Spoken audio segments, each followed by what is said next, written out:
Well, the implications of the Indus Waters Treaty being suspended by India. Now, Pakistan responding with a slew of retaliatory measures in addition to closing its airspace for Indian Airlines. Pakistan has revoked all trade-related activities. It will also close down the Wagah border post with immediate effect. All bilateral agreements have been put in abeyance, including the Shimla Peace Agreement signed more than 5 decades ago.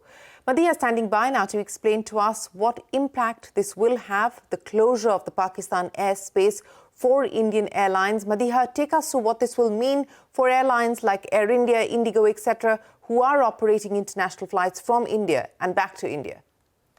Well, Shireen, airlines like Air India and Indigo have already issued advisories alerting passengers their flights to Middle East, US and Europe will get impacted as they will have to take an extended route. So, as I said, international flights from India mainly to US, Europe and Middle East destinations will see an impact as airlines normally pass through Pakistan's airspace. So, what are the alternatives?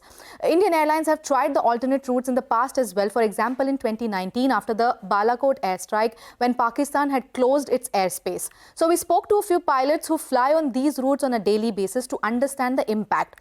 When the Pak airspace is not available, what airlines do is reroute flights further south of Pakistan and then crossing over Oman, UAE and Iran to enter Europe. So this will not change much for flights flying from Mumbai and South India as they anyway fly from south of Pakistan airspace. So they will just need a slight deviation further and that will add about 25 to 30 minutes more to their flying time. The major impact will be for flights from Delhi which use the Pakistan airspace to fly to Gulf, Europe or US. So these flights will now do a full detour to come to south of India and then fly upwards to reach Gulf and Europe. That will mean an additional 2.5 hours of extra flying time. Then flights from Delhi to US may also have to stop in Europe and then leave for US as the aircraft won't have a longer range. That would mean nearly 4 hours of extra time including the stopover. So in 2019, Air India flights stopped at Vienna and Stockholm and then proceeded to US destinations. This is not just about extra time. This will mean rescheduling flights, burn extra fuel,